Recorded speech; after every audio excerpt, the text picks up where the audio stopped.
नमस्कार मित्रों, मैं राजीव रंजन प्रसाद। धनानंद द्वारा शासित मगध पर अधिकार करने के लिए दो शक्तियां सतत चेष्टा कर रही थी, जिनमें से एक थी बाहरी ताकत अर्थात यवन आक्रांता सिकंदर और दूसरी आंतरिक चुनौती जो कि चंद्रगुप्त मौर्य से मिल रही थी।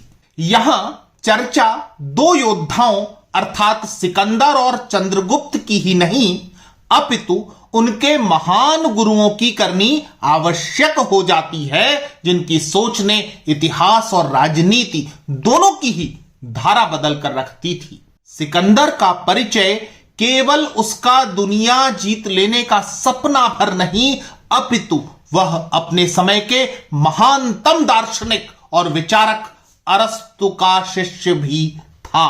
अरस्तु को समझना है तो बात दार्शनिक त्रयी अर्थात सुकरात, प्लेटो और अरस्तु की सम्मिलित रूप से करनी होगी, जो यूनानी गुरु शिष्य परंपरा की परिपाटी के अनमोल रत्न थे। अरस्तु ने राजनीति शास्त्र पर अपना प्रसिद्ध ग्रंथ लिखा, पॉलिटिक्स। ठीक इन्हीं समयों में एक और गुरु था जो राजनीति शास्त्र का प्रकांड ज्ञाता, अन्वेषक और प्रतिपादक था, अर्थात आचार्य चाणक्य। इस आचार्य की भी समान महत्वपूर्ण और समकालीन कृति है अर्थशास्त्र। वही अर्थशास्त्र जो न केवल इस संकल्प से खोली हुई शिखा वाले आचार्य के सहयोग से स्थापित मौर्य शासन के संचालन की परिपाटी बना अपितु आज भी संग्रहणीय, सतत उद्धरित किया जाने वाला एवं अनुपालित किए जाने वाला महान ग्रंथ है। क्यों सफल हुए थे चंद्रगुप्त और क्यों हारे सिकंदर, इसका उत्तर भी उनके गुरुओं द्वारा स्वतंत्र रूप से की गई राजनीति शास्त्र और दर्शन शास्त्र की व्याख्याओं में समाहित है। यह घटना अनेक भारतीय यूनानी पुस्तकों से उद्धृत है, जिसे मैं आपके समक्ष रखने जा रहा हूं। सिकंदर अपने भारत विजय अभियान के दृष्टिगत तब अस्तित्व में रहे दुनिया के पहले और सबसे विशाल विश्वविद्यालय होने के गौरव क्षेत्र तक्षशिला नगरी पहुंचा। वहां के शासक आम्भिराज ने उसका भव्य स्वागत किया।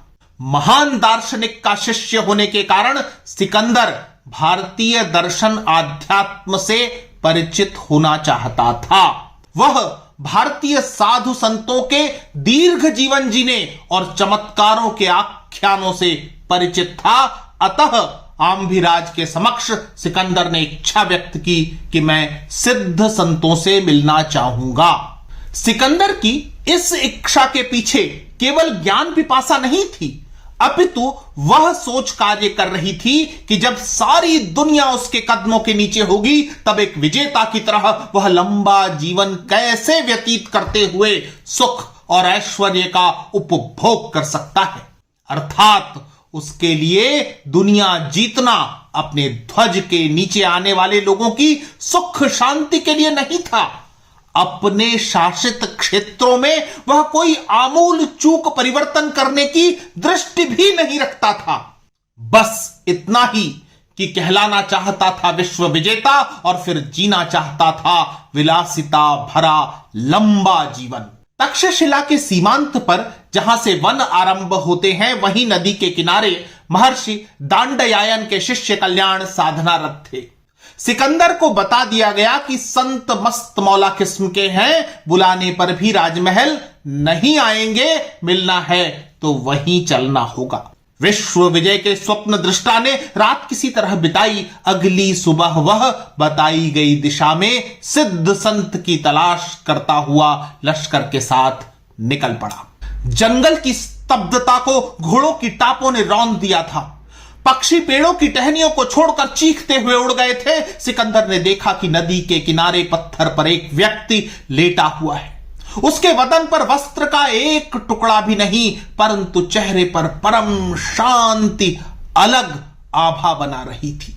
भस्म से लपेटा हुआ उसका पूरा शरीर ऐसा प्रतीत होता था मानो मानव तन पर चांदी चढ़ाई गई हो। सैनिकों ने उसे हिलाना डुलाना चाहा, परंतु साधु उसी तरह पड़ा रहा जैसे इस बात में रुचि ही नहीं कि उसके आसपास क्या हो रहा है।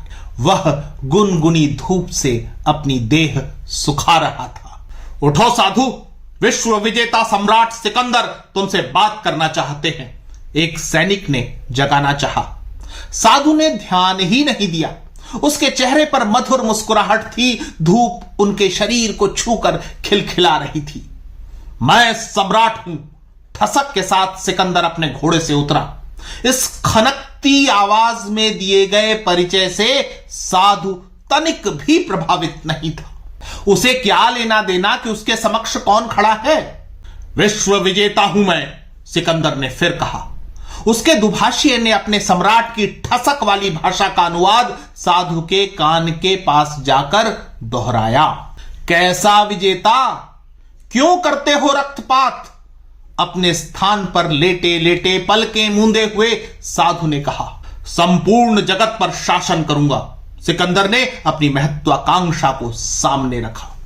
उससे क्या होगा? विश्व की संपत्ति और ऐश्वर्य मेरे कदमों में होगा। फिर उससे क्या होगा? संपूर्ण जीवन सुख और शांति से व्यतीत करूंगा। सिकंदर को उत्तर नहीं सूझा।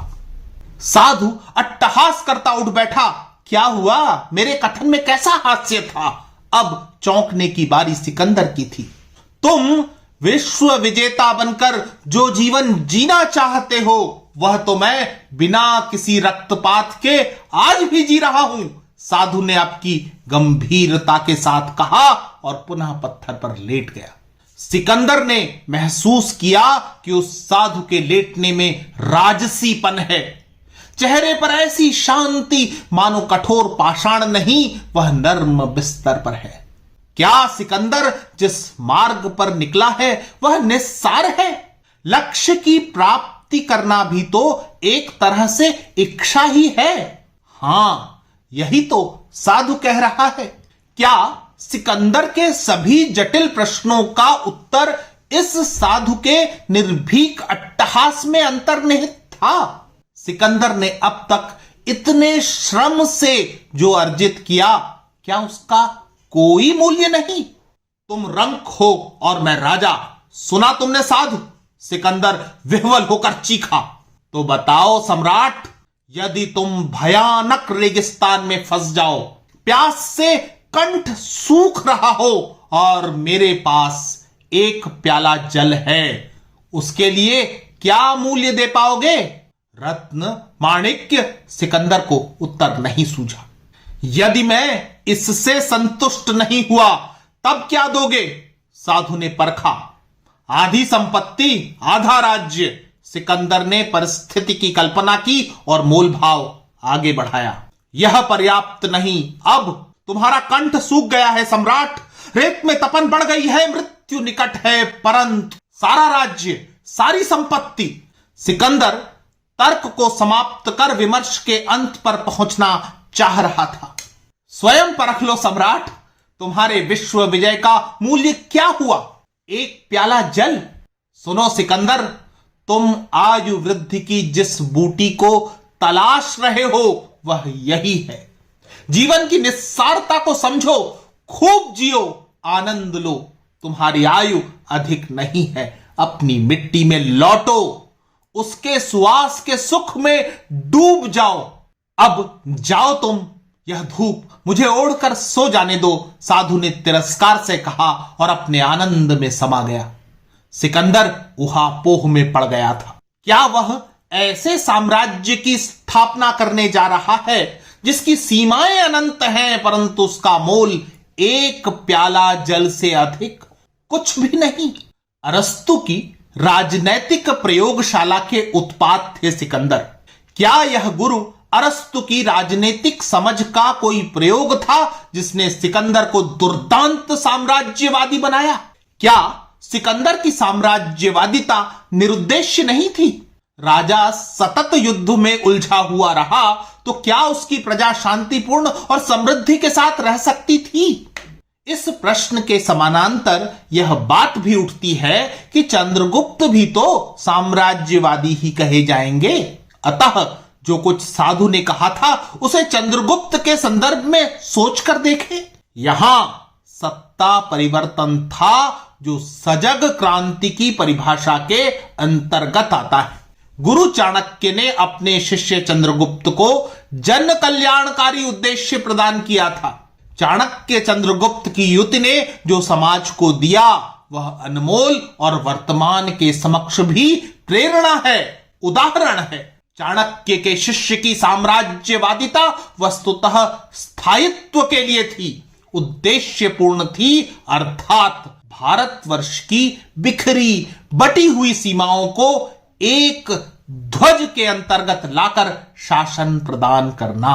चंद्रगुप्त समय के साथ शक्तिशाली होते गए और मगध समृद्ध, शांत तथा व्यवस्थित शासन प्रणाली के अंतर्गत आ गया। चंद्रगुप्त से आरंभ कर अशोक तक मजबूत सत्ता ने भारतवर्ष को पराकाष्ठा प्रदान की, जबकि सिकंदर लुटा पिटा, पराजित और घायल लौटा और कुछ ही समय पश्चात उसकी मौत हो गई। सिकंदर जब इस दुनिया से गया तब मुहावरा चलन में आया, खाली हाथ आया था और खाली हाथ चला गया। सिकंदर की मृत्यु के साथ ही उसका विशाल साम्राज्य छिन्न भिन्न हो गया। तो क्या यह कह सकते हैं कि राजनीति शास्त्र की अरस्तु की परिभाषा चाणक्य के दृष्टिकोण के समक्ष असफल सिद्ध होती है? मित्रों, आज इतना ही। फिर मिलता हूं ऐसे ही किसी ऐतिहासिक तथ्य के साथ। अगर आपको मेरा यह चैनल पसंद आ रहा है तो कृपया इसे सब्सक्राइब करें। आप इस प्रस्तुति को लाइक या शेयर भी कर सकते हैं। नमस्कार।